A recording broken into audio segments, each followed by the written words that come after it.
नमस्कार। आओ भारत की अर्थव्यवस्था ठीक करें कार्यक्रम के लिए प्रारंभिक विवरण के 13वें अंक में आपका स्वागत है। मैं हूं नरेंद्र। आज के अंक में हम शिक्षा की अर्थव्यवस्था और एक शिक्षित अर्थव्यवस्था पर चर्चा करेंगे।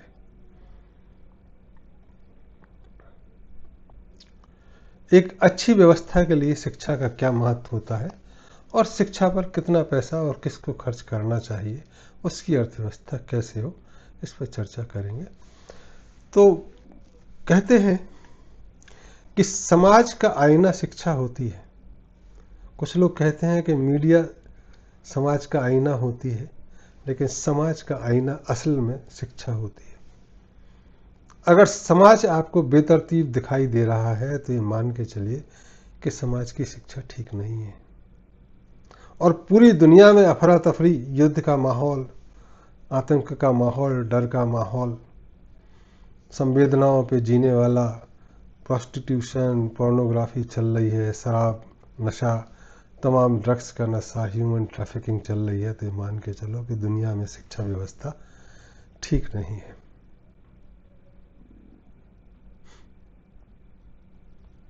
अब अगर शिक्षा व्यवस्था ठीक नहीं है और अफरा तफरी है तो अर्थव्यवस्था ठीक नहीं हुई, ये तो आप निष्कर्ष स्वतः निकाल ही सकते हैं, कोई भी निकाल सकता है कि अगर समाज में अफरा तफरी है तो कोई कैसे अर्थव्यवस्था ठीक कर सकता है। पहले कहा जाता था कि जो मुखिया होता था उसकी शिक्षा का खास प्रबंध किया जाता था और समाज में हर तबके की शिक्षा एक ऐसे लोगों के द्वारा की जाती है जिनको जीवन में अनुभव हो, क्योंकि शिक्षा महज सूचना नहीं है। शिक्षा एक अच्छी सूचना भी नहीं है, एक कंपैरेटिव सूचना भी नहीं है।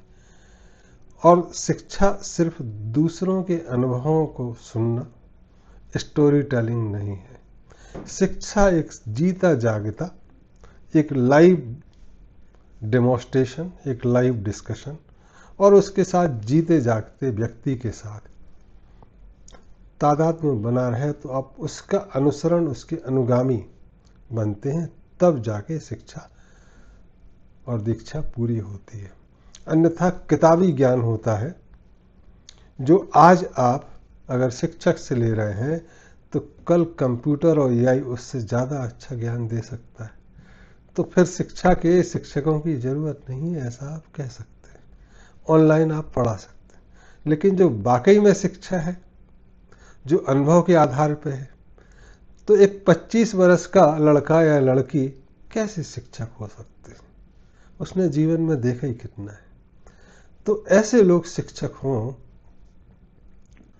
जिन्होंने स्कूल में पढ़ाई की हो, कॉलेज में पढ़ाई की हो, जीवन जिया हो, समाज देखा हो, समाज के 3 तल तो कम से कम देखे हों, उसके बाद वो शिक्षा देंगे तो वो अनुभव से निकल के आएगी, व्यक्तिगत अनुभव से निकल के चीज़ें आएंगी, दूसरे का ज्ञान नहीं होगा। वो ऐसा नहीं कहेगा शिक्षक कि देखो कुरान में ये लिखा है आप मानो, बाइबल में ये लिखा है मानो, गीता में लिखा है ये मानो, महाभारत में, रामायण में लिखा है आप ये मानिए। तब गुरु यह कहेगा कि देखो ऐसा ऐसा अनुभव है, इन चीज़ें खेती करना है तो पानी देना पड़ेगा, सनलाइट देनी पड़ेगी, ये अनुभव है और ऐसा होता है और ये सही है। तो आप चाहें तो इसको धर्म ग्रंथों में भी देख सकते हैं, वैसा ही मिलेगा। अगर ये बात सत्य है कि तैरने के लिए पानी में उतरना पड़ता है, हवा में तैरने के लिए पैराशूट की ज़रूरत होती, तब भी आप ज़मीन पर गिरते हैं, लगातार तैरने के लिए आपको पक्षी जैसा होना चाहिए, ये अगर सत्य है तो ये गीता, बाइबल, कुरान सब धर्म ग्रंथों में भी यही होगी। तो वह जो टेस्ट कर चुके हैं, चख चुके हैं चीज़ों को, जो परीक्षित कर चुके, ऐसे लोग गुरु होते हैं। तब जाके ज्ञान एक से दूसरे में, जैसे एक दीपक से दूसरा दीपक जलता है, उस तरह से प्रवाहित होता है। तब गुरु कहता है कि हमने तुम्हें जितना पढ़ाना था पढ़ा लिया, अब तुम अंधेरे में चल सकते हो। तो ये एक गुरुओं का चलन था शिक्षा का। शिक्षा सूचना देके बांधती नहीं थी, परिभाषा थी सा विद्या या विमुक्ति, जो विमुक्त करे, जो मुक्त करे, बंधनों में ना बांधे। कि ये कैसे होता पता नहीं, तो आओ करके देखें कि पराकाष्ठा। भारत में विज्ञान कहते हैं विशेष ज्ञान। ज्ञान अकेला वह होता है जो अच्छे बुरे में भेद जानता है, और विज्ञान वह होता है जो स्पेशलाइज है, उसको आपने चख भी लिया है, तमाम परिस्थितियों में परीक्षा भी कर ली, वह विशेष ज्ञान विज्ञान है। तो साइंस वो टर्म नहीं है। साइंस का मतलब होता है कॉन्शियंस से निकल के आया है। कॉन्शियंस का मतलब होता है अच्छे बुरे का ज्ञान, और साइंस सिर्फ सूचना है। इसलिए विज्ञान अंधा होता है, और विशेष ज्ञान आंखें लिए हुए, कॉन्शियसनेस लिए हुए। तो जो कॉन्शियसनेस से पढ़ाया जा रहा है वो ज्ञान है। आज इस विषय की चर्चा करने की जरूरत इसलिए हुआ कि प्रारंभ में जो भारतीय मानस में अभी काफ़ी जगह चिन्हित होगा, या जो हमारे मांस मज्जा में है, श्रुति स्मृति में है, कि राजा अगर ज्ञान नहीं है तो राज्य खराब चलाएगा, और राज्य की चीज़ें खराब होंगी, तो पूरा अफरा तफरी होगा। तो आज अगर दुनिया में अफरा तफरी मची है, तो आप कह सकते हो कि दुनिया के कोई प्राइम मिनिस्टर, कोई प्रेसिडेंट, कोई किंग प्रॉपरली ढंग से पढ़ाई किए हुए नहीं है। उनका बैकग्राउंड क्या होता है इससे मतलब नहीं है, लेकिन पढ़े हुए नहीं है। और चूंकि वो पढ़े हुए नहीं है और उनका सत्ता पे केंद्रीकरण हो गया, तो चीजें गड़बड़ा गई। एक युग होता था राम का, त्रेता युग, उसमें कहते थे शिक्षा राज्य के अधीन नहीं होती थी, शिक्षा अलग होती थी। शिक्षा गुरुजी करते थे, और वह सबको उस लायक बना देते थे वह जिस लायक बना हुआ है, जिस लायक पैदा हुआ है। वह गुलाब के फूल को कमल का फूल बनाने की कोशिश नहीं करते थे। तो प्रारंभिक और बचपन के स्वधर्म को खोजने की कोशिश करते थे और उसी को बढ़ाते थे। कोई भी राजा को वह बिना शिक्षा के, उसके गुणों को देख के, उसको परिमार्जित करके अच्छी तरह, तो भारत में एक पंचतंत्र की कहानी आती है जो अनपढ़ों को राजा बना सकती है। रामचंद्र जी का उदाहरण आता है जिनको गुरु विश्वामित्र जी ले गए थे, शादी कराई और तब तक उनको तैयार किया जब तक वो राजगद्दी लेने लायक नहीं हो गए। कृष्ण की कहानी आती है कि संदीपनी जी से पढ़े। तो राम के जमाने तक राज्य के अधीन शिक्षा नहीं थी।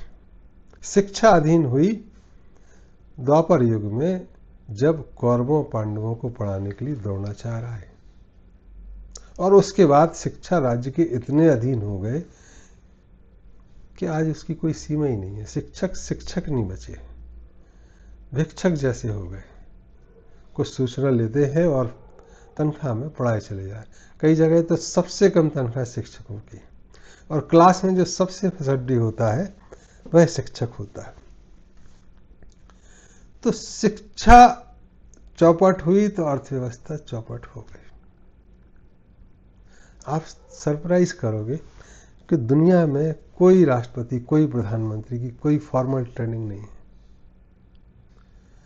वो कॉम्पिटेंट कैसे हैं, जनता ने उनको वोट दिया, और जनता की कॉम्पिटेंसी है नहीं कि वो राजा चुन सके। तो एक सर्कस चल रहा है, उस सर्कस के तहत लोग चुन जाते हैं, और फिर चूंकि उनको ज्ञान नहीं होता है तो मनमानी करते हैं, और फिर उसको जस्टिफाई करने के लिए उनके चेले आ जाते हैं। अमेरिका में थोड़ा तब भी है कि 6 महीने पहले एक चुन जाता है, वो देखता रहता है। बाकी सारे देशों में प्रधानमंत्री की कुर्सी देखी नहीं होगी, सीधे आके उस पर बैठ जाएंगे, तो गड़बड़ हो गई। कोई आर्मी का डिक्टेटर होगा, जनरल होगा, वो तख्ता पलट के बैठ जाएगा, तो वहाँ गरीबी और अराजकता होगी। कुछ समय तक तो चल जाती है दादागिरी, लेकिन लंबे समय में आपको एक नियमबद्ध तरीके से चलना है, चीज़ों को देखना है, समझना है। तो इसमें 3 चीज़ें आती हैं कि राजा को कैसा होना चाहिए, उसके हिसाब से शिक्षा पे और आगे चर्चा करेंगे अर्थव्यवस्था। तो एक राजा को ने सोचा कि उसके बच्चे को, युवराज को राजा बनाना है, उसकी शिक्षा चाहिए। तो इसको कौन शिक्षा देगा? तो राजा के बच्चे को राजा को शिक्षा कौन दे सकता है? जो स्वयं राजा रहा हो या राजा जैसा हो। तो राजा अपने बच्चे को शिक्षा नहीं दे सकता, जितना सीखना था उसने घर में सीख लिया। और पुराने राजा गुरुकुल में कोई पढ़ाता है तो कोई नहीं भी पढ़ाते हैं। तो ऐसे लोगों को फकीर या गुरु जो आश्रम में बैठे हैं 80, 90, 100 बरस के, उनके पास तो एक फकीर को एक ट्रेनिंग उन्होंने ली। तो उन्होंने कहा राजा को 9 महीने की ट्रेनिंग दी और जंगल में भेजा। तो उसको था कि पहले 3 महीने आप जो आवाज़ें सुने उनको बताना है कि कौन कौन सी आवाज़ आई। तो 3 महीने उसने शेर, चीता, भालू वगैरह सबकी आवाज़ बताई। फिर उसके बाद 3 महीने और भेजा कि 3 महीने और जाओ। तो फिर उसने कहा हमने पानी पे, जब पानी पत्तों पे गिरा कैसी आवाज़ है, पत्ते सूख जाते हैं तो कैसी आवाज़ है, ये सब भी सुनी। फिर उसको कहा और जाओ। फिर 3 महीने हुआ। तो बोले जब चोट लग जाती है और वो शिकार नहीं कर पाता है, भूख लगती है, तो कैसा होता है उसका हाल, वो आहट सुनी। जब एक कली से फूल निकलता है वो आवाज़ सुनी। पत्तों पे ओस की बूंद गिरती है तो वो गिर सुनी। तो बोले हाँ, अब तुम राजा बनने के करीब आ गए हो, क्योंकि जो तुमको चिल्ला के बोलेगा उसकी की आवाज़ नहीं सुनोगे, जो धीमे बोलेगा उसकी सुनोगे, और जो घर से बाहर ही नहीं निकलेगा, परेशानी झेलता रहेगा, उसकी आवाज़ भी सुनने लायक हुई। तो 9 महीने के बाद राजा बनने लायक हुआ। वो जो शर्त हुई थी, खाना आना बनाना सब सिखाई दिया, हथियार चलाना सिखाई दिया, क्योंकि जंगल जाना था। लास्ट डे वो राजकुमार को पीटते हुए शहर के अंदर से निकले। तो सब लोग देखने आए कि ये राजकुमार पिट रहा है। राजा भी आया है कि मेरे बच्चे को पीटा जा रहा है, तो तलवार पे हाथ चला गया। तो जो फकीर थे उन्होंने कहा अभी टाइम पूरा नहीं हुआ शर्त का, जब पूरा हो जाए तब बात करेंगे। तो फिर जब समय पूरा हुआ उस राजा बनने का, तो उन्होंने कहा कि हमने तुमको इसलिए डंडे मारे कि बिना गलती के डंडे मारने पे कैसा लगता है तुमको अनुभव होना चाहिए, क्योंकि कल के बाद तुमको कोई डंडा नहीं मारेगा, तुम लोगों को डंडा मार सकते हो। तो जो प्रधानमंत्री, राष्ट्रपति होते हैं ना, उनको इस प्रक्रिया से गुजरना बहुत ज़रूरी है कि लोगों को दर्द कैसे होता है, उनकी एक गलती का क्या परिणाम होगा। अगर वह मुखिया मुख सा नहीं रहेगा, सारे अंगों को सकल पालेगा पोसेगा विवेक सहित, जैसे तुलसीदास का, मुखिया मुख सो चाहिए खान पान में एक, पाले पोसे सकल अंग तुलसी सहित विवेक, तो चीज़ें गड़बड़ा जाएंगी। तो आज कई देशों में आंतरिक द्वंद्व चलता है, क्योंकि राजा या प्रधानमंत्री, राष्ट्रपति अपना आइडियोलॉजी के चलते वो सबको एक जैसा समझते ही नहीं है, या उनके माथर नहीं समझ। तो ये शिक्षा व्यवस्था में कमी आ गई। अब शिक्षा जरूरत क्यों है? ये व्यक्ति के लिए तो पैसा कमाना है, हो सकता है कि भाई कुछ स्किल सीख जाए तो पैसा कमाएंगे, पालेंगे, पेट पालेंगे, लेकिन समाज का विकास होता है कि शिक्षा चाहिए। तो जब समाज का विकास होता है और समाज का आईना होता है, तो जिम्मेदारी किसकी है? समाज की। तो समाज जो जैसा है उसको वैसा पढ़ाने की व्यवस्था करे और समाज करे। तो समाज सबसे चंदा ले, राज्य से भी ले, लेकिन समाज करे। अगर व्यक्तियों से फीस ली गई तो किसी को बनना था डॉक्टर और बन जाएगा इंजीनियर, बनना था चपरासी और बन जाएगा प्रधानमंत्री, बनना था नाई और बन जाएगा डॉक्टर, सर्जन, ये हो सकता है प्राइवेट उसमें। तो वो कहते हैं कि समाज द्वारा है। लेकिन पिछले 500 वर्षों में 2-3 नरेटिव चले, उस पर थोड़ी चर्चा जरूरी है। पहला नरेटिव जो भारत का था और काफ़ी दुनिया में, पूरी दुनिया में ही लगभग था, कि देखो शिक्षा, स्वास्थ्य, न्याय व्यवस्था की जरूरत सभी को जीवन में कभी ना कभी पड़ती है, शिक्षा की ज़्यादा पड़ती है, न्याय और स्वास्थ्य की। तो आज अगर मेरे पास पैसे हैं, कल नहीं हुए और मुझे इसकी ज़रूरत पड़ी किसी सुदूर देश में, तो अगर ये मुफ्त में उपलब्ध नहीं हुए, सहज उपलब्ध नहीं हुए, और अच्छी गुणवत्ता के उपलब्ध नहीं हुए तो हो सकता है मैं बीमारी ठीक न करा पाऊँ, मैं अपने मेंटल डिस्टर्बेंस से परेशान रहूँ। तब मैं स्वतः बीमार तो रहूँगा, मैं जहाँ रहूँगा वहाँ के आसपास के वातावरण को भी प्रभावित करूँगा, बीमारी फैला सकता हूँ, असंतोष फैला सकता। तब यह फ्री में उपलब्ध होने चाहिए और सबसे अच्छी गुणवत्ता के होने चाहिए, सभी को मिलने चाहिए, गेस्ट आ जाए उसको भी मिलना चाहिए। तो ये एक नरेटिव नहीं, हकीकत में पूरी दुनिया में चला कि ये 3 चीज़ें मुफ्त होनी चाहिए, सबसे अच्छी क्वालिटी की होनी चाहिए, सब जगह उपलब्ध होनी चाहिए। समाज इसका खर्चा बियर करेगा। किसी को देना है तो वह पास्ट में, बाद में दक्षिणा के रूप में दे सकता है, ग्रेस एंड ग्रेटिट्यूड का, बट वो जरूरी नहीं है। दूसरा नरेटिव जो कई देशों में वेस्ट में चला, जो मनी ओरिएंटेड गवर्नमेंट्स थी, कि चूंकि 3 चीज़ों की ज़रूरत होती है, शिक्षा, स्वास्थ्य, न्याय, तो आदमी से अगर पैसा ऐंठना है तो इसी तरह हो जाता है, क्योंकि आदमी बहुत बदमाश है, वो पैसा निकालता नहीं, वो बचा के रखता है। तो आपको कमाना है तो उसकी मजबूरी से ही फ़ायदा लोगे, तभी पैसा ले सकते हो। मजबूरी कब आएगी? जब शिक्षा चाहिए, जब सलाह चाहिए, जब बीमार हो जाए, जब उसकी पिटाई हो जाए या उसको कुछ कोर्ट केस लड़ना हो, जीतना।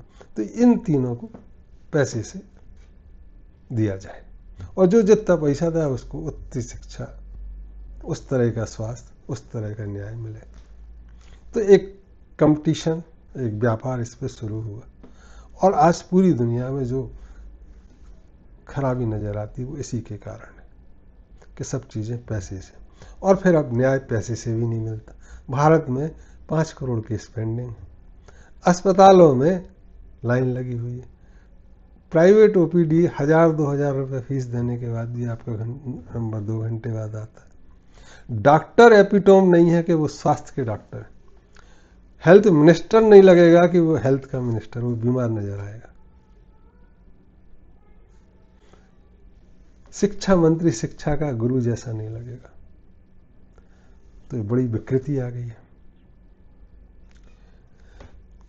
तो प्राइवेट भी नहीं चला, और भारत जैसे बहुत दुर्भाग्य वाले देश भी है, यहाँ सरकारी भी चल रहा है, प्राइवेट भी, फ्री भी है पैसे में भी। तो हेरा फेरी का पूरा पूरा चांसेस है शिक्षा में, स्वास्थ्य में, न्याय में। जैसा मर्जी है वैसा करा लो, अब व्यवस्थाएं फैली हुई हैं चारों ओर। तो भारत पहले तो ये आ जाए कि पैसे में देना है या फ्री में देना है। तो भारत की तासीर कहता है ये पैसे में तो नहीं देना। तब आता कि पैसा समाज के पास कहाँ आएगा। तो पुरानी जो व्यवस्थाएं थी उसमें समाज का हिस्सा 12% होता था, मेरी आय में, सबकी आय में। उसमें ये नहीं था कि स्लैब है कि भाई सब दो पैसा। आप 100 रुपये कमाते हैं तो 100 रुपये में 12% समाज का, 12% सरकार का, 12 माँ का, 12 बाप का, 12 बेटी का, 12 बेटे का, 12 अपना, 12 पत्नी का या पति का। तो ये 12% में मैनेज हो जाता है, और बाद में देना तो सारी व्यवस्थाएं वो देखता है। और अगर आप गरीब हैं, नहीं दे सकते तो समाज आपको देगा। इसलिए वो टैक्स स्लैब, ये चोरी, वो चोरी, टैक्स की चोरी, ATCCGG नहीं, कोई NGO, कोई ट्रस्ट नहीं, समाज देखेगा। हिंदू मुसलमान कोई नहीं, समाज देखेगा। समाज मतलब जो आसपास रहते हैं, बड़ी जगह से ऑपरेट करेंगे शिक्षा। तो शिक्षा एक होनी चाहिए फ्री, समाज के लिए, प्राइवेट नहीं, कैसी भी हो, पूरी की पूरी फ्री। जिम्मेदारी समाज की है, सरकार की नहीं। तो टीचर कैसे होंगे, स्टाफ कैसा होगा, ये समाज का दायरा है, तो समाज मैनेज करेगा। लड़कियों की शिक्षा लड़कियों जैसी होनी चाहिए या लड़कों की होनी? सेक्स शिक्षा शादी के पहले देनी चाहिए या 10-12 वर्ष में देनी चाहिए? मार्शल आर्ट सबको सिखाना चाहिए या नहीं? ये समाज का विषय है। समुद्र के इलाके में शिक्षा वैसी देनी है जैसी पहाड़ियों में देनी है, ये अलग। फिर कैसी शिक्षा देनी है? तो कुछ कहते हैं सबको पहले एनाटॉमी, फिजियोलॉजी, शरीर विज्ञान जरूर पढ़ाना है, और कला में पाक कला जरूर पढ़ाना है, नीति शास्त्र जरूर पढ़ाना है, एथिक्स जरूर पढ़ाना है, एटिकेट्स जरूर पढ़ा। बाद में फिजिक्स केमिस्ट्री आता रहेगा, वो सब सीख जाएंगे। तो ये एक चीज़ें आएंगी, ये शिक्षा चाहिए। तो अगर शिक्षा ठीक होगी तो अर्थव्यवस्था ठीक अपने आप हो जाएगी। बहुत पहले कुछ नेता लोग बोलते थे कि एक स्कूल खोलो तो एक कारागार कम हो जाएगा, बट जैसी शिक्षा चल रही है कि एक स्कूल खोलो एक कारागार बढ़ रहा है। अब वो ओपन में कारागार है, लोग अपने घरों में ही कैद हो गए, बीमारियों में कैद हो गए। तो ये नैरेटिव्स बदलना है, इसमें पूरी चीज़ें। तो अगर हम कहें कि ठीक करना है तो हमारा कार्यक्रम ये होगा कि आने वाले 2-3 वर्षों में भारत और भारत जैसे तमाम देशों में जितने प्राइवेट इंस्टीट्यूशंस हैं वो समाज ले ले, टेक ओवर करे। टीचर 75 वर्ष से ऊपर के, 70 वर्ष से ऊपर के हों प्रिंसिपल, और इन्फॉर्मेशन के लिए, सूचना देने के लिए, लैब चलाने के लिए असिस्टेंट के रूप में 25 वर्ष से ज़्यादा के बच्चे शिक्षक हो सकते हैं। लेकिन ज़रूरी ये है कि जिनकी शादी हो जाए वही शिक्षक हो, कुंवारे बच्चा बच्ची से शिक्षक ना हो। ये शिक्षा में अब इस पर कितना खर्च होता तो 12% हो सकता, बाकी ग्रेस एंड ग्रेटिट्यूड है समाज में। ऐसे होने चाहिए कि जो अलग अलग जी लोगों को, दुनिया के लोगों को बुला सकें। तो भारत में कहते हैं जब तक्षशिला और नालंदा था तो ये विश्वविद्यालय थे, दुनिया भर से लोग पढ़ने आते थे। नालंदा में 10,000 बच्चे हॉस्टल में रहते थे। तक्षशिला में जब कुछ लोगों का आक्रमण हुआ तो चाणक्य वहाँ से आए और उन्होंने मगध का साम्राज्य स्थापित किया। तो चाणक्य का कहना था एक साम्राज्य स्थापित करना आसान है एक यूनिवर्सिटी खड़ा करने से। साम्राज्य स्थापित करने का अनुभव तो थोड़ा थोड़ा मुझे भी है कि आसान है, सत्ता बदलना कोई बहुत बड़ी बात नहीं, यूनिवर्सिटी बनाना वाकई में बड़ा काम है। तो ये भारत ने देखा भी है कि जिसकी चलती है दुनिया में उसके यहाँ के इंस्टीट्यूशन बहुत अच्छे होते। तो जब तक्षशिला और नालंदा थे तो भारत की चलती थी। जब विश्वामित्र जैसे गुरु थे तो रामराज में त्रिलोक की बात होती थी। सांदीपनी गुरु थे तो त्रिलोक की बात होती थी। आज हार्वर्ड है तो अमेरिका की बात होती, पहले ऑक्सफोर्ड था तो इंग्लैंड की बात होती। तो यूनिवर्सिटी आल्सो डिफाइंस, एक से दूसरे को ताकत मिलती है। तो आज जेएनयू जवाहरलाल नेहरू यूनिवर्सिटी जैसी कई यूनिवर्सिटी खड़े करने की ज़रूरत है। ये छोटे छोटे 2 कमरे की यूनिवर्सिटी बंद करने की ज़रूरत है। समाज को टेक ओवर करना चाहिए, समाज इसमें पैसा पूरा खर्च करे और समाज ही एग्ज़ाम ले कि कैसा है। रिजर्वेशन की ज़रूरत नहीं है, क्योंकि आज रिजर्वेशन इसलिए है कि सब IAS IPS बनना है, डॉक्टर इंजीनियर बनना है, क्योंकि हमने तनख्वाह में बहुत भेद रख रखा है। जबकि समाज कहता है कि सफाई कर्मी को भी पर्याप्त ट्रेनिंग मिलनी चाहिए, उस पर भी रिसर्च डेवलपमेंट होना चाहिए, क्योंकि नहीं हो रहा इसलिए गंदगी दिखाई दे रही। उसमें भी उतने ही स्कोप हैं जितने डॉक्टरी में, इंजीनियरिंग में, जितने खेती। तो एक तनख्वाह का एक पुनर्निर्णय करके फिर से उसको रेखांकित करना होगा और शिक्षा उस तरह से की जा सकती है। तो आने वाले समय में हमारी कोशिश होगी 1 से 2 वर्ष में UPSC बंद हो, ऐसी शिक्षाएं बंद हो जिस पर लोग पागलों की तरह भागे जा रहे हैं, 4-4, 5-5 साल हो रहे हैं, किताबी ज्ञान ले रहे हैं और खुद का ज्ञान भूल। तनख्वाहों में एक समरसता पैदा हो, लेटरल एंट्री ना हो, एक नीचे से एंट्री हो जिससे लोग सीखें, आगे बढ़ें। नेताओं का चयन हो, फिर उनका चुनाव हो, चयन लोगों में जो मंत्री प्रधानमंत्री बने उनकी ट्रेनिंग हो, अच्छी ट्रेनिंग हो, गुरुकुलों का स्थापना हो, ऐसा कह सकते हैं। तो ये एक चीज़ें ज़रूरी हैं और जब ये चलेगा तो अर्थव्यवस्था अपने आप ही ठीक चलेगी। अर्थव्यवस्था मतलब धरती की व्यवस्था। ऐसे लोग जो आएंगे वो जल, थल, वायु, जंगल, जमीन, रेगिस्तान, इन सब का ख्याल करेंगे और नहीं तो आज जैसी अफरा तफरी है वैसी चलेगा। तो इसमें ये नहीं है कि आप पूर्व में क्या थे, आप में गुण है, वो आप में ताकत है, आप समझ रखते हैं, तो ये उस तरह से राज्य चलना चाहिए, उस तरह से शिक्षा। तो शिक्षा फ्री करे, बांधे ना। टीचर ऐसा हो जो मिडवाइफ जैसे हो, पेट से बच्चा निकाल ले, जो आदमी है उसके गुणवत्ता दिला दे।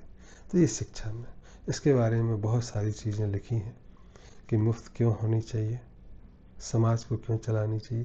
तो अल्टरनेट इकोनॉमी में आप फ्री डाउनलोड करके resurrectionofdharma.com से पढ़ सकते हैं और इस पे अपनी राय दे सकते हैं। हमारा प्रयास यही रहेगा कि 1-2 वर्ष में, और अगर ज़रूरत पड़े संसद ना कर पाए, कोर्ट ना माने कि शिक्षा, स्वास्थ्य, न्याय व्यवस्था मुफ्त की, तो एक जनमत संग्रह की बात कर सकते हैं। एक रेफरेंडम कंट्री में इस बात पे हो सकता है। मुझे आशा है कि हम ऐसा करने में सफल होंगे। आज के लिए इतना ही। अगले टॉपिक में हम गवर्नेंस, एडमिनिस्ट्रेशन का इकोनॉमिक्स क्या होता है, economics of governance and administration and properly govern economy पर चर्चा करेंगे। तब तक के लिए धन्यवाद। नमस्ते।